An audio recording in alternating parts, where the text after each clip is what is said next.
So basic ఏం జరుగుతుందంటే sir, మనం జిఎస్టీఆర్ 2A వర్సెస్ మ్యాచింగ్ లోకి వెళ్ళిన తర్వాత మనం ఏ జిఎస్టీ నెంబర్ పైన అయితే వర్క్ చేయాలనుకుంటున్నామో సో అది ఓపెన్ అవుతుందండి. సో ఓపెన్ అయిన తర్వాత మనకి ఏం కనబడుతుందంటే, ఇక్కడ ఫస్ట్ జిఎస్టీఆర్ 2A కనబడుతుందండి left hand side, right hand side ఏమో మన పర్చేస్ డాక్యుమెంట్ కనబడుతుంది. సో కనిపించినప్పుడు ఇక్కడ మనం ఫస్ట్ ఏం చేయాలి అంటే, మీరు ఏ పీరియడ్ కి అయితే రికన్సిలేషన్ చేయాలి అనుకుంటున్నారో ఆ పీరియడ్ చూస్ చేసుకోవాలండి. సో పీరియడ్ చూస్ చేసుకోవాలంటే ఏం చేయాలంటే, ఇక్కడ మనం వచ్చి సెలెక్ట్ డేట్స్ అనే ఆప్షన్ ఉంటుందండి. సో ఇక్కడికి వస్తే మనకి పైన జిఎస్టీఆర్ 2A ఉంటుంది, కింద పర్చేస్ డాక్యుమెంట్ ఉంటుందండి. సో ఇప్పుడు మనం ఏం చేయాలంటే, ఇప్పుడు సపోజ్ నాకు ఏప్రిల్ 20 నుంచి మార్చ్ 21 వరకు ఉన్న జిఎస్టీఆర్ 2A నేను డౌన్లోడ్ చేసుకోవాలండి. డౌన్లోడ్ చేసుకోవాలి అనుకుంటే నేను ఏం చేస్తాను, ఏప్రిల్ 20 టు మార్చ్ 21 పైన నేను క్లిక్ చేస్తానండి. సో క్లిక్ చేసిన తర్వాత సో డౌన్లోడ్ జిఎస్టీఆర్ 2A.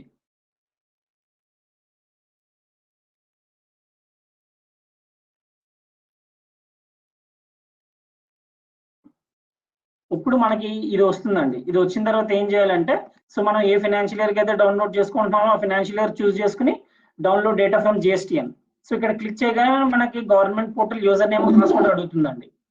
అది అడిగిన తర్వాత మనం యూజర్ నేమ్ పాస్వర్డ్ ఇచ్చిన తర్వాత ఆటోమేటిక్ గా డౌన్లోడ్ అనేది స్టార్ట్ అవుతుందండి. స్టార్ట్ అయిన తర్వాత మనకి ఒక 2-3 మినిట్స్ లో, అంటే బేస్డ్ ఆన్ వాల్యూమ్, మొత్తం మనకి సంవత్సరం సంబంధించిన మొత్తం డేటా అంతా మనకి ఇక్కడ డౌన్లోడ్ అయిపోతుంది సార్, రీడబుల్ ఫార్మాట్ లో కంప్లీట్ గా. సో డౌన్లోడ్ అయిపోయిన తర్వాత మనం ఏం చేయాలంటే, క్లోజ్ చేసుకున్నాం అనుకోండి, మనకి ఆ డేటా అనేది ఇక్కడ వస్తుందండి. So total number of available documents for the select period, నేను ఏప్రిల్ 20 నుంచి మార్చ్ 21 దాకా పెట్టుకున్నందుకు నాకు ఆల్రెడీ ఇక్కడ 618 డాక్యుమెంట్స్ వచ్చినాయండి. ఇదేంటి, మనం గవర్నమెంట్ పోర్టల్ నుంచి డైరెక్ట్ గా జిఎస్టీఆర్ 2A డౌన్లోడ్ చేసుకున్నాం. అది ఫస్ట్ స్టెప్. రెండో స్టెప్ వచ్చేసి, సో ఇక్కడ కూడా మన రిటర్న్ పీరియడ్ మనం చూస్ చేసుకోవాలండి. ఏప్రిల్ 20 నుంచి మార్చ్ 21 వరకు పెట్టుకుంటాం. పెట్టుకున్న తర్వాత ఇక్కడ ఏం జరుగుతుందంటే, ఇంపోర్ట్ పర్చేస్ డాక్యుమెంట్స్ అండి. ఇంపోర్ట్ పర్చేస్ డాక్యుమెంట్స్ అన్నప్పుడు ఏం చేయాలంటే, ఈ ఇంపోర్ట్ పర్చేస్ డాక్యుమెంట్స్ పైన కానీ క్లిక్ చేస్తే మనకి ఇక్కడ రిటర్న్ పీరియడ్ వస్తుందండి. ఈ రిటర్న్ పీరియడ్ మనం ఏం చేయాలి అంటే అండి, సో మనం ఎప్పుడైనా ఒక రిటర్న్ పీరియడ్ చూస్ చేసుకున్నప్పుడు ఏం చేయాలంటే, మనం ఇప్పుడు సపోజ్ 2021 ఫైనాన్షియల్ ఇయర్ రికన్సిలేషన్ చేస్తుంటే last month of the financial year ఇక్కడ మనం చూస్ చేసుకోవాలండి. అంటే ఏప్రిల్ 20 నుంచి మార్చ్ 21 దాకా చేస్తున్నాం, మార్చ్ 21 మనం ఇక్కడ తీసుకోవాలి sir return period. Continue. So కంటిన్యూకి వెళ్ళినప్పుడు అండి ఇక్కడ మనకి రకరకాల ఆప్షన్స్ కనబడతాయి. సార్ చెప్పండి మేడం. మీ స్క్రీన్ డిస్ప్లే అవ్వట్లేదు. స్క్రీన్ డిస్ప్లే అవుతుంది మేడం. సార్ ఎవరికి కావట్లేదు అండి డిస్ప్లే అవ్వట్లేదు. సార్ వస్తుంది సార్, ఓకే డిస్ప్లే వస్తుంది.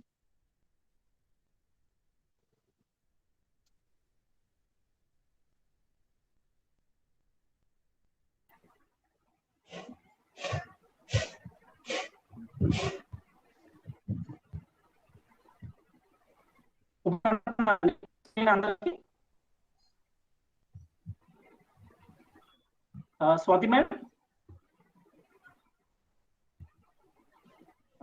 స్వాతి మేడం గారు మీకు లేదు, ఇప్పుడు లేదు, రావట్లేదు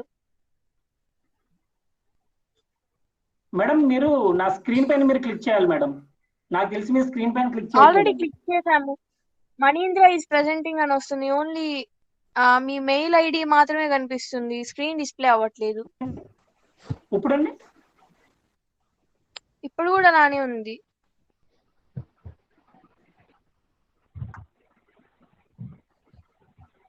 ఒకసారి మేము మళ్ళీ మీటింగ్ లోకి లాగిన్ అవుతాం. ఒకసారి లాగిన్ కండి.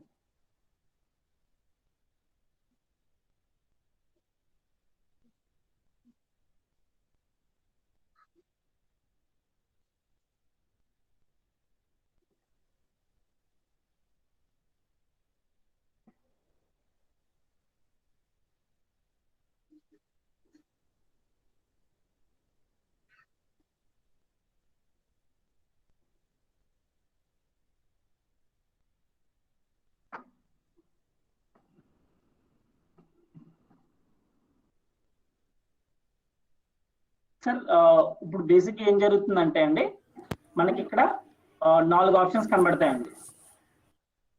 ఒక్క నిమిషం అండి.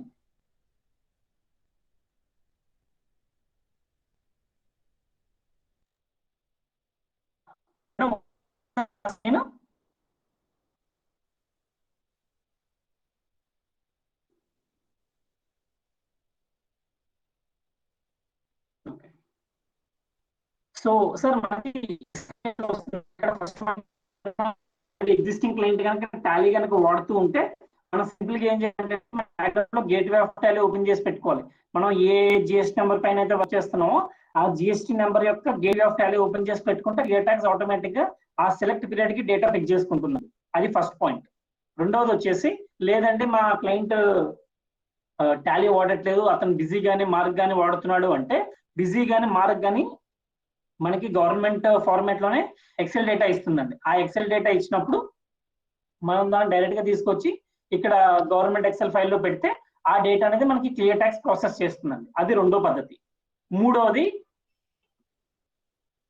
లేదు సార్ వాళ్ళు గవర్నమెంట్ ఎక్సెల్ ఇవ్వట్లేదు, బట్ వాళ్ళు వేరే ఫార్మాట్ లో డేటా ఇస్తున్నారు, ఎస్ఏపీనో ఒరాకిలో వాడుతున్నారు, అలాంటప్పుడు ఏం చేయాలి అంటే మీకు ఇక్కడ కస్టమ్ ఎక్సెల్ టెంప్లెట్ అని ఇస్తామండి. సో కస్టమ్ ఎక్సెల్ టెంప్లెట్ ఏంటంటే వాళ్ళ ఏదైతే ఎక్సెల్ ఫైల్ వస్తుందో ఎస్ఏపీ నుంచి కానీ ఒరాకిల్ నుంచి కానీ అదే ఎక్సెల్ ఫైల్ ని తీసుకొచ్చి ఫస్ట్ మనం ఇక్కడ యాడ్ చేయాలండి.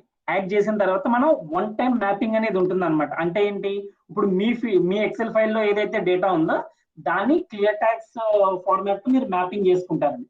మ్యాపింగ్ చేసుకున్న తర్వాత ఎప్పుడైతే మీకు ఆ ఎక్సెల్ ఫైల్ వస్తుందో వచ్చిన ప్రతిసారి కూడా ఆ ఎక్సెల్ ఫైల్ ని మీరు డైరెక్ట్ గా తీసుకొచ్చి క్లియర్ ట్యాక్స్ లో పెట్టడం మూలంగా మనకి డేటా కాపీ పేస్టింగ్ అనేది మాన్యువల్ వర్క్ ఏదైతే ఉంటుందో తగ్గిపోతుంది సార్ కంప్లీట్ గా.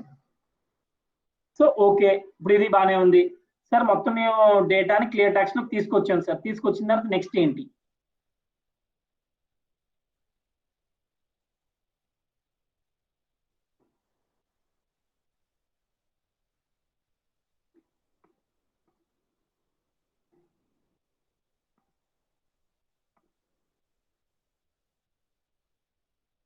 ఓకే, సో ఇదేమో ఇప్పుడు నేను ఏం చేశానండి, మన టాలీ కనెక్టర్ ద్వారా మన టాలీలో ఉన్న డేటాని నేను క్లియర్ ట్యాక్స్ లో తీసుకున్నానండి, అంటే 2021 ఫైనాన్షియల్ ఇయర్ కి. సో తెచ్చుకున్న తర్వాత ఇదిగోండి total number of available documents for the select period వచ్చిన తర్వాత మొత్తం నాకు డాక్యుమెంట్స్ ఇక్కడ కనబడి. సో ఇప్పుడు నేను ఏం చేస్తున్నాను, స్టార్ట్ మ్యాచింగ్.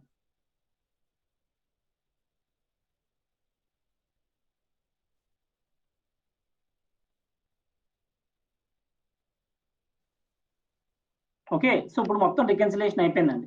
రికన్సిలేషన్ అయిపోయిన తర్వాత continue to see over view.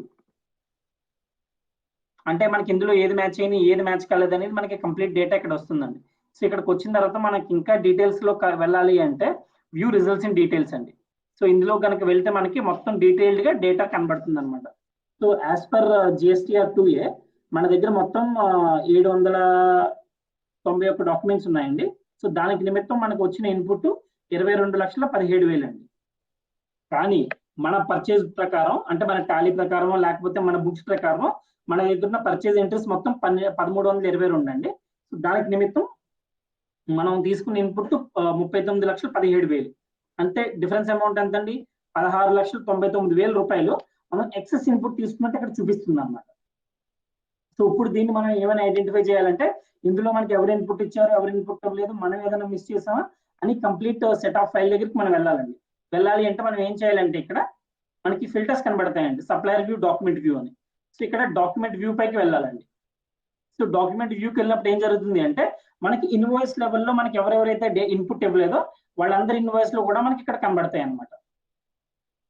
So ఇక్కడ మనం మ్యాచ్ స్టేటస్ అని ఫిల్టర్ దగ్గరికి కనుక వెళ్తే అండి ఇందులో మీకు మొత్తం 5 ఫిల్టర్స్ ఉంటాయి. సో ఈ ఒక్కొక్క ఫిల్టర్ పెట్టి నేను అదేంటో ఎక్స్ప్లెయిన్ చేస్తానండి. సో ఫస్ట్ నేను ఎక్స్ప్లెయిన్ చేసేది మీకు మిస్సింగ్ ఇన్ 2A.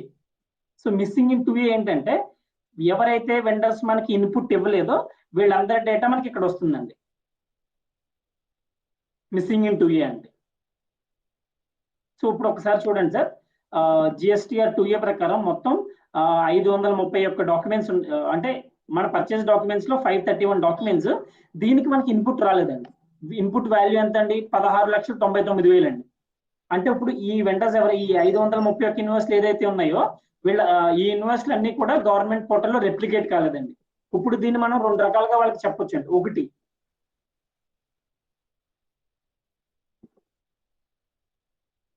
ఇక్కడ మనకి డౌన్లోడ్ రిపోర్ట్ అనే ఒక ఆప్షన్ వస్తుందండి. ఇక్కడ డౌన్లోడ్ రిపోర్ట్ చేస్తే ఒక ఎక్సెల్ ఫైల్ డౌన్లోడ్ అవుతుందండి మనకి.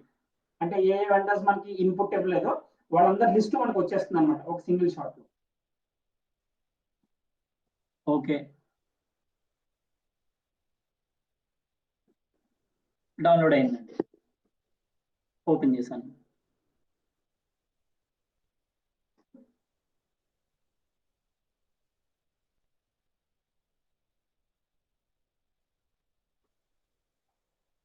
ఇక్కడ ఈ ఎక్సెల్ ఫైల్లో ఉండి మనకి ఎవరెవరు ఇన్పుట్ ఇచ్చారు, ఎవరెవరు ఇన్పుట్ ఇవ్వలేదని మనకి డీటెయిల్డ్ డేటా అనేది ఇక్కడ కనబడుతుందండి. సో ఫస్ట్ ఇక్కడ కనుక వెళ్తే ప్రతి సప్లయర్ నుంచి మనకి సమ్మరీ లెవెల్ డేటా కనబడుతుందండి. అంటే ప్రతి సప్లయర్ మనకి మొత్తం ఎన్ని ఇన్వాయిస్లు మిస్ చేశాడు, దాని టోటల్ ఇన్పుట్ ఎంత, సో ఇవన్నీ డీటెయిల్స్ కూడా మనకి ఇక్కడ కనబడతాయి అన్నమాట. చూస్తే అండి ఇక్కడ ప్రతి party total number of documents, ఈ పర్టికులర్ క్లయింట్ మనకి 54 డాక్యుమెంట్స్ ఇవ్వలేదండి.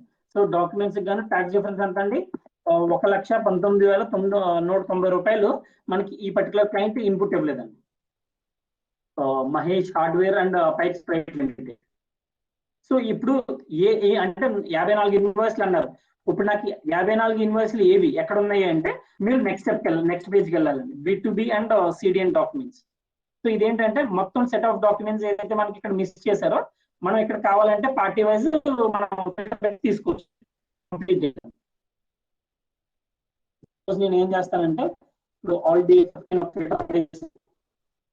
తీసేసి క్లియర్ చేసిన ఇప్పుడు నాకు మహేష్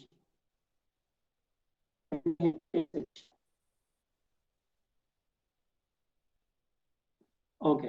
సో ఇప్పుడు నేను ఇక్కడ చూసానంటే నాకు మహేష్ హార్డ్వేర్ ప్రైవేట్ లిమిటెడ్ మొత్తం 54 ఇన్వాయిస్లు మనకి ఇన్పుట్ ఇవ్వలేదు. సో ఆ 54 ఇన్వాయిస్లు ఇక్కడ ఉన్నాయండి. వాళ్ళ డాక్యుమెంట్ డేట్ ఏంది, వాళ్ళు అంటే ఓవరాల్ ఎంత అమౌంట్, ఇన్వాయిస్ ఎవరిలో మనకి డేటా ఎంత అనేది ఇక్కడ మనకు కంప్లీట్ గా కనబడుతుందండి. డాక్యుమెంట్ నెంబర్ అంటే ఇన్వాయిస్ నెంబర్ అండి, డాక్యుమెంట్ డేట్ అంటే ఇన్వాయిస్ డేట్ అండి. సో తర్వాత టోటల్ టాక్సిబుల్ వాల్యూ ఎంత, IGST ఏంది, CGST ఏంది, దాని రేట్ ఏంది, మొత్తం వాల్యూస్ మనకి ఇక్కడ కనబడతాయండి. ఇది ఒక పద్ధతి. సో రెండో మెథడ్ ఏంటంటే ఓకే మనకి వెండర్స్ అందరిది వచ్చిందండి. సో మనం ఏం చేయొచ్చు అంటే డైరెక్ట్ గా క్లియర్ ట్యాక్స్ ద్వారానే వీళ్ళందరికీ కూడా ఈమెయిల్ పంపించవచ్చండి. ఒకసారి సప్లయర్ వ్యూ చేంజ్ చేస్తే మీకు ఇక్కడ సెండ్ ఈమెయిల్ అనే ఒక ఆప్షన్ వస్తుంది. సో ఇప్పుడు సపోజ్ నేను అందరికీ ఈమెయిల్ పెట్టాలి, ఇది నేను సెలెక్ట్ చేసుకుని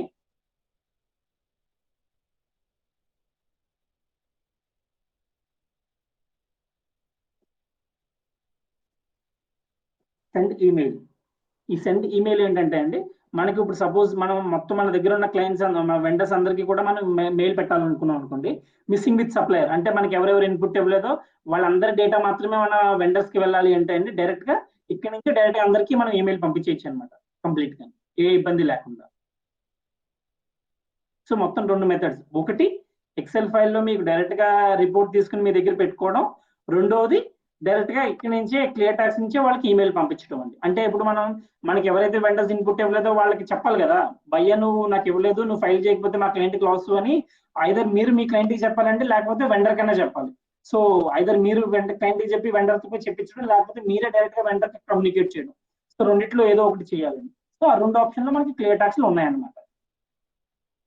సార్ ఇక్కడ ఏదైనా డౌట్ ఉందా అండి నేను చెప్పిన పాయింట్లో? మునీర్ గారు, స్వాతి మేడం? ఏం లేదు సార్. ఓకే. గోపీనాథ్ గారు? ఏం లేదు సార్. Okay sir. శేషు గారు ఏదైనా డౌట్ ఉందా అండి?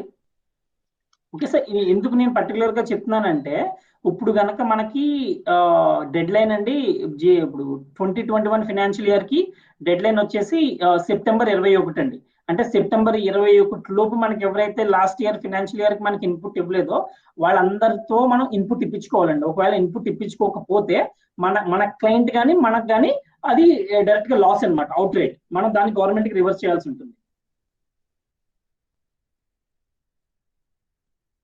ఓకే. సో ఇది నేను చూపించింది మనకు ఒక ఫిల్టర్ అండి, మిస్సింగ్ ఇన్ 2A. అది కాకుండా మనకి క్లియర్ ట్యాక్స్ లో ఇంకో 3 ఫిల్టర్స్ ఉంటాయండి. ఒకసారి మనం ఆ ఫిల్టర్స్ కూడా ఏంటో చూద్దాం. సో ఇప్పుడు దాకా మనం డిస్కస్ చేసుకుంది మిస్సింగ్ ఇన్ 2A అంటే ఏంటి, మనకి ఏ వెండర్స్ ఇన్పుట్ ఇవ్వలేదో వాళ్ళ లిస్ట్ అండి. ఇంకొక లిస్ట్ వచ్చేసి missing in PR. Missing in PR ఏంటంటే మనకి అవతల పార్టీ వాళ్ళు ఇన్పుట్ ఇచ్చారండి, కానీ మనం మన బుక్స్ లో ఎంట్రీ చేసుకోలేదు. అంటే ఏంటి, మనం వెండర్ దగ్గర కొనుక్కున్నామండి, అతను మనకి బిల్ ఇచ్చాడు, అతను జిఎస్టీఆర్ పోర్టల్ కూడా ఫైల్ చేశాడు, కానీ దాన్ని మన అకౌంట్స్ టీం వాళ్ళు మిస్ చేశారు. అలాంటి డేటా అంతా మనకి మిస్సింగ్ ఇన్ పిఆర్ లో ఉంటుంది అనమాట. సో దీన్ని కూడా అప్లై చేస్తే మనకు ఒకవేళ ఏదైనా మిస్ అయిన డాక్యుమెంట్స్ కనుక మన బుక్స్ లో మిస్ అయిన డాక్యుమెంట్స్ ఉంటే అవి కూడా వస్తాయండి. సో ప్రెసెంట్ ఏంటంటే 0 డాక్యుమెంట్స్, అలాంటివి ఏవి డాక్యుమెంట్స్ ఇందులో లేవండి. ఓకే, బాగానే ఉంది. సో నెక్స్ట్ వచ్చేసి మిస్ మ్యాచ్ అండి. సో ఈ మిస్ మ్యాచ్ ఏంటంటే అండి, క్లియర్ ట్యాక్స్ లో ఏదైనా ఒకవేళ ట్యాక్స్ డిఫరెన్స్ అంటే, ఇప్పుడు సపోజ్ మనం ఒక వెండర్ దగ్గర ఒక 10 సరుకులు కొనుక్కున్నామండి B2B. ఆ 10 ఐటమ్స్ లో ఒక ఐటమ్ అతను మిస్ చేశాడండి. అంటే ఇప్పుడు సపోజ్ ఇన్వాయిస్ వాల్యూ ₹1,00,000 అనుకోండి, అతను ఐటమ్ మిస్ చేయడం మూలంగా ఇన్పుట్ ₹1,00,000 ఉన్నది 90,000కి వచ్చింది. అంటే ఏంటి, ఆ ఇన్వాయిస్ గవర్నమెంట్ పోర్టల్లో ఉందా అంటే ఉందండి, కానీ అతను మనకి 90,000 ఇచ్చాడు, మనం ఏమో ₹1,00,000 తీసుకున్నాం, 10,000 డిఫరెన్స్ వస్తుంది. ఆ డిఫరెన్స్ వచ్చినాయన్నీ మనకి మిస్ మ్యాచ్ లో కనబడతాయండి. సార్ నేను చెప్పిన ఈ పాయింట్ అర్థమైందండి? స్వాతి మేడం, మునీర్ గారు, ఎస్ సార్. ఓకే, జయ గోపాల్ గారు, ఓకే. సో రిపీట్ చేయమని చెప్పారండి శేషు గారు. సో బేసిక్ ఏంటంటే సార్, మనకి ఈ ఒక ఫిల్టర్ ఇస్తామండి క్లియర్ ట్యాక్స్ లో, దాన్ని మిస్ మ్యాచ్ అనమాట. సో ఈ మిస్ మ్యాచ్ ఏంటంటే, ఇప్పుడు సపోజ్ అండి నేను నా వెండర్ దగ్గర నుంచి ఇప్పుడు నేను సపోజ్ ఒక ఎలక్ట్రిక్ షాప్కి వెళ్ళాను. ఎలక్ట్రిక్ షాప్కి వెళ్ళి నేను వైర్లు, ట్యూబ్లు, తర్వాత నాకు కావాల్సిన అలా ఒక 10 రకాల ఐటమ్స్ కొనుక్కున్నాను. కొనుక్కున్నప్పుడు అతను నాకు బిల్ ఇచ్చాడు, ఆ బిల్లు ఉన్నాయి. కానీ అయితే ఏం జరిగింది, అతను కంప్యూటర్ లో ఎంట్రీ చేసుకున్నప్పుడు బై మిస్టేక్ కంప్యూటర్ లో ఎంట్రీ చేసుకున్నాడు. ఎంట్రీ చేసుకునేటప్పుడు వాళ్ళ అకౌంటెంట్ ఏం చేశాడంటే 10 ఐటమ్లు వేయాల్సిన చోట 9 ఐటమ్లే వేశాడు ఆ బిల్లులో. అదే బిల్లు గవర్నమెంట్ పోర్టల్లోకి అప్లోడ్ చేశాడు. అంటే ఏం జరిగింది, మనకి ఇచ్చిన బిల్లులోనేమో ఒక అమౌంట్ ఉంటుంది, ఎందుకంటే అందులో 10 ఐటమ్స్ ఉన్నాయండి. అతను గవర్నమెంట్ పోర్టల్లో అప్లోడ్ చేసిన బిల్లులోనేమో 9 ఐటమ్లే ఉన్నాయి. సో దాని మూలంగా ఏం జరుగుతుంది, ఇన్వాయిస్ ఉంటుందా అంటే ఇన్వాయిస్ ఉంటుందండి, కానీ అందులో అది ₹100, ₹1000 ఏదైతే అతను ఒక ఐటమ్ కి వాల్యూ మిస్ చేశాడో ఆ డిఫరెన్స్ వస్తుందండి. ఆ వచ్చిన డిఫరెన్స్ ని రేపొద్దున గవర్నమెంట్ వాడు, అయ్యా నువ్వు ఈ బిల్లుకి ఏమో నీ దాంట్లో ఒక ₹1,00,000 ఎంట్రీ చేసుకున్నావు, కానీ పార్టీ ఏమో 90,000 ఎంట్రీ చేశాడు, ఇందులో ఎవరు కరెక్ట్ అని అడుగుతాడండి. అడిగిన తర్వాత ఒకవేళ డెడ్ లైన్ కనుక అయిపోయింది అనుకోండి, మనల్ని డబ్బులు రివర్స్ చేయమంటాడు అనమాట గవర్నమెంట్ వాడు. అందుకే దాన్ని మనం ముందుగానే పట్టుకుని, మనకి ఎవరైనా ఒకవేళ క్లయింట్స్ ఎవరైనా వెండర్స్ మనకి సరిగ్గా ఇన్పుట్ ఇవ్వకపోతే వాళ్ళని ఐడెంటిఫై చేసి వాటిని త్వరగా అమెండ్మెంట్ చేయమని చెప్పాలండి, లేకపోతే అది కూడా మనకే లాస్.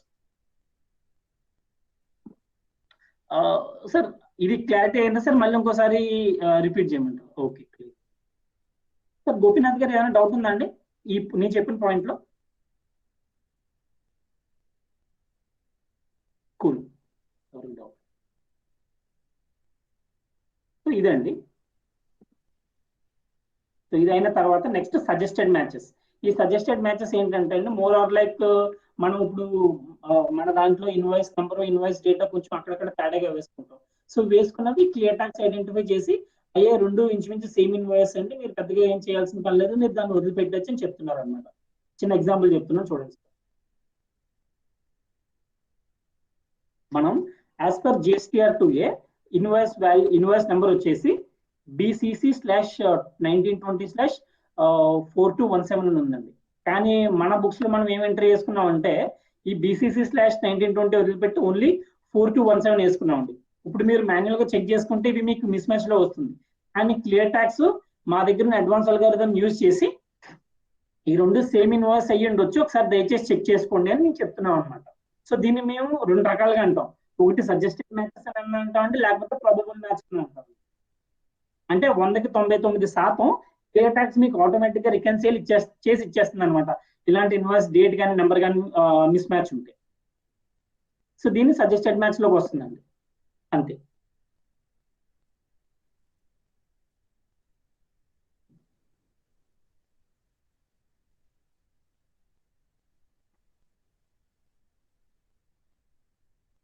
ఇది ఇంకో ఎగ్జాంపుల్ అండి, invoice number. So invoice number మన దాంట్లోనేమో 1256 ఎంట్రీ చేసుకున్నాం, కానీ యాజ్ పర్ GSTR 2A ఉన్నదేమో BI/1256 అండి. ఇవి మిస్ మ్యాచ్ లోకి రావు, ఎందుకంటే clear tax first taxable value check చేసుకుంటుందండి. So taxable value tax value రెండు సరిపోయినాయి కాబట్టి ఇది only invoice number mismatch కాబట్టి ఇది ఇంచుమించుగా ఒకటే ఇన్వాయిస్ అనుకుని మేము దీన్ని 100% మ్యాచ్ కాలం లో చూపిస్తామండి. దీని మూలంగా మీకు ఏంటంటే ఇలాంటి మాన్యువల్ వర్క్ ఏదైనా ఉంటే అది తగ్గిపోతుంది అనమాట. అది మా మెయిన్ ఇంటెన్షన్ అండి. సో ఇందులో ఏదైనా డౌట్ ఉందండి ఎవరికైనా? సజెస్టెడ్ మ్యాచెస్ కానీ ప్రాబబుల్ మ్యాచెస్ కానీ నేను చెప్పిన లింక్ లో ఫిల్టర్ లో లేదు సార్. ఓకే అండి. మునీర్ గారు ఓకే. సో జయగోపాల్ గారు, గోపీనాథ్ గారు ఏమైనా డౌట్ ఉందండి?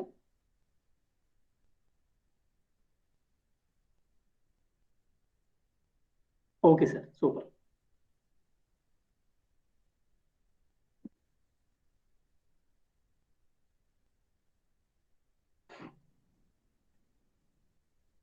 సో ఇది సజెస్టెడ్ మ్యాచెస్ అండి. సజెస్టెడ్ మ్యాచెస్ అయిన తర్వాత మనం ఏం చేయటంటే నెక్స్ట్ ఈ రిపోర్ట్ ని మొత్తాన్ని మనం ఇక్కడ వచ్చి డౌన్లోడ్ చేసుకునండి. డౌన్లోడ్ చేసుకున్న తర్వాత దీన్ని మీ క్లయింట్ కి పంపించవచ్చు అనమాట. క్లయింట్ కి పంపించి సార్ ఇందులో మనకి టోటల్ నెంబర్ ఆఫ్ డాక్యుమెంట్స్ మనకి ఎవరెవరైతే ఇన్పుట్ ఇవ్వలేదో వాళ్ళందరికీ ఒక ఫిల్టర్ పెట్టి మిస్సింగ్ ఇన్ 2A పెట్టి వాళ్ళందరికీ ఒక రిపోర్ట్ పంపించి మనకి వీళ్ళు ఇన్పుట్ ఇవ్వలేదని రెండో ఫిల్టర్ ఏమో మిస్సింగ్ ఇన్ అంటే ఏంటి, మనకి ఎవరైతే వెంటర్స్ ఇన్పుట్ ఇచ్చారో కానీ దాన్ని మన క్లయింట్ అతని బుక్స్ ఎంట్రీ చేసుకోలేదు, అతని ఫైల్ ఎంట్రీ చేసుకోలేదు, అలాంటి వాళ్ళని ఐడెంటిఫై చేసి అది కూడా అతనికి ఒక రిపోర్ట్ ఇవ్వడం. సార్ ఈ సెట్ ఆఫ్ క్లయింట్స్ అందరూ మనకి ఇన్పుట్ ఇచ్చారండి కానీ మీరు దీన్ని మన బుక్స్ లో ఎంట్రీ చేయలేదు, ఒకసారి వ్యాలిడ్ పర్చేస్ అయితే చెప్పండి నేను నెక్స్ట్ మంత్ ఇన్పుట్ తీసుకుంటానని చెప్పి అదేమన్నా ఉంటే దాన్ని మనం ఇన్పుట్ తీసుకోవచ్చు. దాని తర్వాత మిస్ మ్యాచ్ అండి.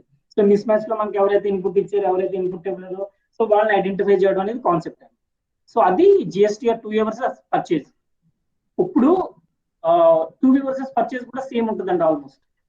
ఎందుకంటే సో 2A ఏంటంటే అండి, సో 2A అనేది డైనమిక్ ఫామ్. అంటే ఎప్పుడైతే మనం వెంటర్స్ వాళ్ళ GSTR 1 ఫైల్ చేస్తారో అప్పటికప్పుడు ఆటోమేటిక్ గా GSTR 1 అనేది GSTR 2A అనేది అప్డేట్ అవుతా ఉంటుంది. కానీ GSTR 2B అనేది ఒక స్టాటిక్ ఫామ్ అండి. అంటే ఇప్పుడు GSTR 1 ఫైల్ చేయడానికి 11 డెడ్ లైన్.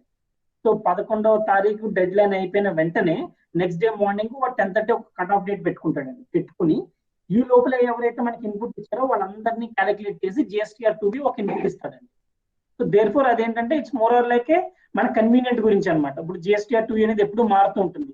సో మీరు ఇవాళ రికన్సిలేషన్ చేస్తారండి 23వ తారీఖున, 23వ తారీఖు 24వ తారీఖు వాల్యూలో చేంజ్ ఉంటుంది. మళ్ళీ కన్ఫ్యూజ్ అవుతారు, అదేంటి నిన్న చేసినప్పుడు ఒక వాల్యూ ఉంది ఇక్కడ ఒక వాల్యూ ఉంది ఎందుకు ఎవరు ఫైల్ చేశారని మళ్ళీ చూసి మళ్ళీ రికన్సిలేషన్ చేసుకుంటాం. అలాంటి కన్ఫ్యూజన్ ఏది లేకుండా కూడా మనం డైరెక్ట్ గా GSTR 2B కనుక చేసుకుంటే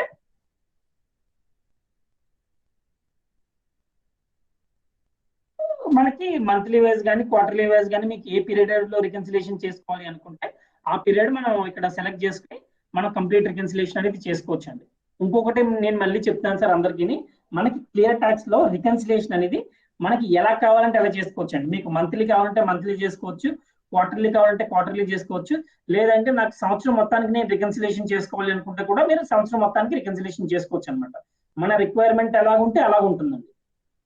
ఓకే. సో ఇప్పుడు నేను మీకు ఇందాక చూపించాను కదా GSTR 2Aకి 2Bకి డిఫరెన్స్. ఏం డిఫరెన్స్ ఉండదండి, సేమ్ ఆల్మోస్ట్ అంతా సేమ్ ఉంటుంది. సో 2B వర్సెస్ పర్చేజ్ లో కూడా మనకి లెఫ్ట్ హ్యాండ్ సైడ్ ఏమో GSTR 2B డేటా ఉంటుంది, రైట్ హ్యాండ్ సైడ్ మన పర్చేజ్ డేటా ఉంటుందండి. సో పర్చేజ్ డేటా ఉన్న తర్వాత సేమ్ మళ్ళీ సెలెక్ట్ డేట్స్ లోకి వచ్చి మీకు ఏ మంత్ కి అయితే మీకు ఫస్ట్ GSTR 2B డౌన్లోడ్ చేసుకోవాలనుకుంటున్నారో ఆ నెలది కానీ లేకపోతే ఆ క్వార్టర్ కానీ చూస్ చేసుకుని డౌన్లోడ్ GSTR 2B డేటా అండి. ఇక్కడికి వచ్చి సెలెక్ట్ చేసుకుని connect to GSTN. So connect to GSTN అంటే ఇక్కడ మనకి ఇది OTP అడుగుతుంది, వితౌట్ OTP కూడా డౌన్లోడ్ చేసుకోవచ్చు. ఒకసారి ఇచ్చిన తర్వాత మనకి డేటా అనేది క్లియర్ ట్యాక్స్ లోకి వస్తుంది అనమాట. సేమ్ ప్రొసీజర్ అండి, సేమ్ 2A వర్సెస్ పర్చేజ్ అలాగే 2B వర్సెస్ పర్చేజ్ కూడా అలాగే.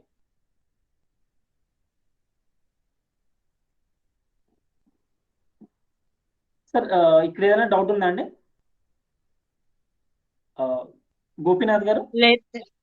Okay, super madam. ఓకే అండి. సో మునీర్ గారు ఏదైనా డౌట్ ఉందా సార్? జయగోపాల్ గారు? ఓకే అండి. సార్ ఇది ఒకటండి. సార్ మునీర్ గారు ఒకసారి మీరు కాకుండా మేడం మీరు ఎవరైనా సరే మొన్న నేను చెప్పిన తర్వాత ఏదైనా ఒకసారి క్లియర్ ట్యాక్స్ సాఫ్ట్వేర్ లోకి వెళ్ళి ఏదైనా ట్రై చేశారండి? లేదు సార్, చేయలేదు. Okay sir. మేడం జయగోపాల్ గారు, మీరు ఏమైనా ట్రై చేశారా అండి? అంటే సాఫ్ట్వేర్ ఏదైనా డౌట్ ఉంటే నేను. ఓకే, శేష్ గారు మీరు చేయలేదు. నేను చేశాను sir 2A. Okay 2A download చేశాను సార్ ఒకటి. ఓకే అండి. కానీ నాకు 1920ది రాలేదు సార్. అది ఏమని వచ్చిందండి? 1920 అవైలబుల్ లేదు మనకి దీంట్లో అనేసి వచ్చింది సార్. లేదు సార్, అలా రాదండి ఎట్టి పరిస్థితుల్లో. ఇప్పుడు మీరు GSTR 2A ఓపెన్ చేస్తే మీకు ఇలా ఉంటుందండి. యాక్చువల్ గా ఉన్నప్పుడు మీరు ఏం చేయాలి అంటే, ఇక్కడ రైట్ హ్యాండ్ సైడ్ మనకి ఇక్కడ ఒక డ్రాప్ డౌన్ వస్తుంది సార్. డ్రాప్ డౌన్ సెలెక్ట్ చేశాను సార్, చేశాను. అది సెలెక్ట్ చేస్తే కూడా సార్ నాకు 2021 చూపించింది కానీ 1920 ఏం చూపించలేదు సార్. లేదు సార్, ఇక్కడ మనం సెలెక్ట్ చేసుకోవాలండి. ఇక్కడ సెలెక్ట్ చేశాను నేను, అది ఇయర్ సెలెక్ట్ చేశాను. కానీ నాకు ఏమంటాను అంటే, since the portal is allowing from April 20 onwards అని చెప్పేసి వచ్చి నాకు 2021 మాత్రం వచ్చింది, 1920 రాలేదు. ఓకే, ఇది ఏదో కొత్త పరిణామం సార్ నేను చూసేది. సార్ ఒక పని చేయండి, మీకు ఎవరైనా సరే డేటా డౌన్లోడ్ చేయాలి అనుకుంటే సార్, అందరికీ ఇంకొకటి చెప్తున్నాను సార్. మనం ఏం చేయొచ్చు అంటే, ఇక్కడ రిపోర్ట్స్ లోకి వెళ్ళి ఆల్ రిపోర్ట్స్ అని ఉంటుందండి. ఇక్కడికి వెళ్ళిన తర్వాత ఇక్కడ మీకు హెల్త్ చెక్ రిపోర్ట్ అనేది ఒక రిపోర్ట్ ఉంటుంది సార్. ఓకే, ఇక్కడికి వచ్చి మీరు వ్యూకి వెళ్తే, సో ఇక్కడ మనం ఏం చేస్తామంటే అండి, కంప్లీట్ డేటా ఎంత అయితే ఉంటుందో 103B2A. ఇప్పుడు సపోజ్ మీరు GSTR 1 మీరు జూలై 2015 నుంచి చేస్తే అండి, మొత్తం మీ డేటా అంతా కూడా మేము ఇక్కడ డౌన్లోడ్ చేస్తామండి కంప్లీట్ గా. సో మీరు ఏం చేయాలి, డౌన్లోడ్ చేయండి సార్, అప్పుడు మీకు డౌన్లోడ్ అవుతుంది ఖచ్చితంగా. అక్కడికి వెళ్ళి చేశాను నేను, అక్కడికి వెళ్ళి చేస్తేనే నాకు రాలేదు అసలు. ఆ రోజు ఇక్కడ చెప్పించారు రిపోర్ట్స్ లోనే, అక్కడే నేను ట్రై చేశాను, రాలేదు. మళ్ళీ చూస్తాను సార్ ఒకసారి, మళ్ళీ I will try again. Definite గా ట్రై చేయండి సార్, ఖచ్చితంగా వస్తుందండి. ఎందుకంటే ఇప్పుడు ఇవాళ మార్నింగ్ నేను చేశాను సార్. ఇప్పుడు అంటే మార్నింగ్ అంటే నేను 11:30కి చేశాను సార్. ఇప్పుడు 11:30కి ఇప్పుడు 4 అవుతుందండి టైం. 4కి ఏదైనా డిఫరెన్స్ ఉంటే ఇంకోసారి నేను చూడాలి సార్, ఎందుకంటే మేము అన్ని చేసి రియల్ టైమ్ లో చేస్తామండి. ఎప్పుడైనా డౌన్లోడ్ చేసినాం డౌన్లోడ్ అవుతుంది సార్, ఏ ఇబ్బంది లేకుండా. మరి ఒకసారి అది మీరే చూసి చెప్పాలండి. ఒకసారి ఆగండి, ఇక్కడ ఏదైనా ఉంటే నేను ఒకసారి మీకు చేసి చూపిస్తాను.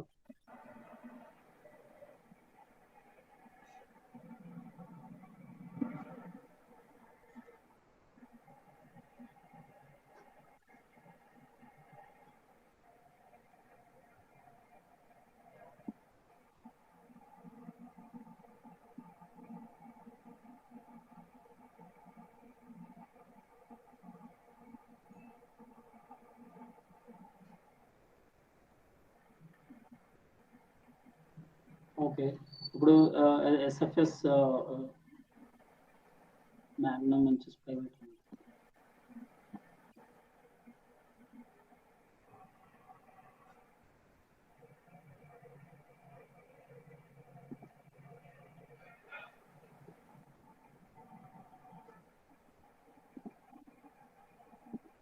home, view all files.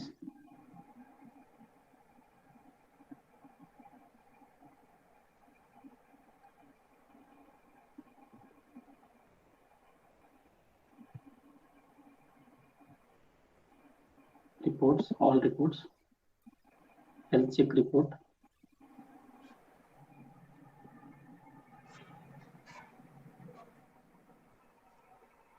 generate.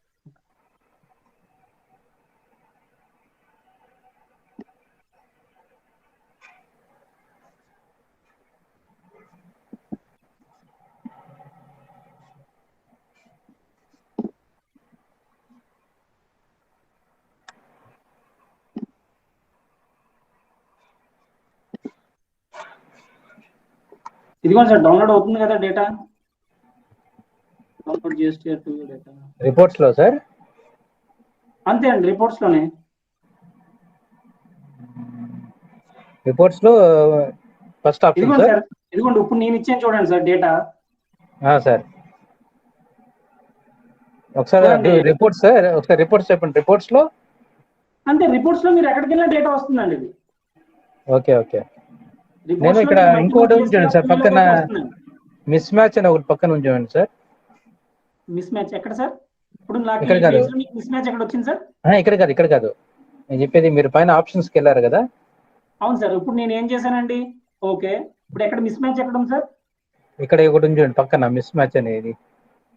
ఇది సార్, లెఫ్ట్ రిపోర్ట్స్ పక్కనే సార్. మీరు ఇక్కడ మ్యాచింగ్ లోకి ఎందుకు వెళ్తారు సార్? మీకు జిఎస్టీఆర్ 2 డౌన్లోడ్ చేసుకోవాలి అనుకుంటే ఇక్కడ నుంచి జిఎస్టీఆర్ 2 ఎక్కడి నుంచి చేసుకోవచ్చు, మీరు రిపోర్ట్స్ నుంచి చేసుకోవచ్చు అండి. సరే, మీరు అన్న జిఎస్టీఆర్ 2 లోకి వెళ్దాం సార్, మ్యాచింగ్ లోకి. ఓకే, ఎక్కడ డౌన్లోడ్ కావట్లేదు సార్? నాకు అర్థం కాలేదు. ఇక్కడ నేను మీరు పీరియడ్ ఇస్తాం కదా సార్. అవును సార్. ఇప్పుడు ఒక్క నిమిషం ఆగండి సార్, నేను పీరియడ్ ఇచ్చి చూపిస్తాను. నేను మీరు 18, 19 అంటున్నారు సార్, నేను 17, 18 ఇస్తాను చూడండి ఒకసారి. సార్ ఓకే, జూలై 2017 అండి.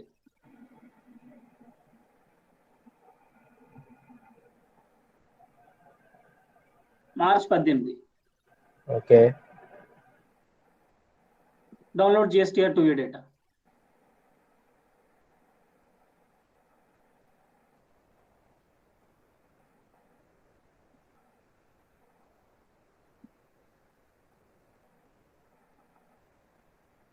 ఇదిగోండి సార్, టైం స్టాంప్ ఎంత సార్? 3:42కి డౌన్లోడ్ అవ్వడం స్టార్ట్ అయిందండి. సార్ ఓకేనా అండి? ఓకే మరి సార్ నేను చెక్ చేస్తాను సార్ ఒకసారి. షూర్ సార్, డెఫినెట్ గా అండి.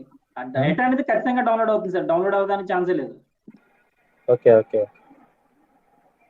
నేను ట్రై చేస్తాను ఇప్పుడు మళ్ళీ. షూర్ సార్, డెఫినెట్ గా. Okay sir. ఇంకెవరికైనా డౌట్ ఉందా అండి? స్వాతి మేడం, మీకు ఏదైనా అంటే రియల్ టైమ్ లో కానీ ఇంకోటి కానీ? లేదు సార్, ఏం ఓకే అండి. సార్ గోపీనాథ్ గారు, మనకి ఏదైనా డౌట్ ఉందా అండి? సార్ ఏం లేదు. Okay, super sir. సార్ ఒకసారి ట్రై చేయండి సార్, నేను రేపు పొద్దున్న కూడా మీకు ఇంకొక సెషన్ తీసుకుంటా. ఈసారి నేనేం మాట్లాడాను సార్, మీకు ఏదైనా డౌట్స్ ఉంటే నేను ఒక హాఫ్ అన్ అవర్ కానీ 45 మినిట్స్ కానీ రేపు మనం కలిసి ఇంకొకసారి డిస్కస్ చేద్దామండి. మీకు ఏదైనా డౌట్స్ ఉంటే, ఇలాగే నేను రియల్ టైంలో ఏదైనా ఉంటే నేను సాధ్యమైనంత వరకు సాల్వ్ చేయడానికి ప్రయత్నిస్తానండి. సరేనా అండి? ఓకే ఓకే, ఉంటాను సార్. అయితే ఇది రికార్డ్ చేశానండి నేను సెషన్. అలాగే మీకు కూడా ఒకసారి షేర్ చేస్తానండి, మనకి అమ్నూ టెక్నాలజీస్ ద్వారా నేను షేర్ చేపిస్తాను మీకు ఈ రికార్డ్ అయిన సెషన్. సరేనండి? మీకు కూడా రిఫరెన్స్ ఉపయోగపడుతుంది. ఓకే థ్యాంక్స్ అండి.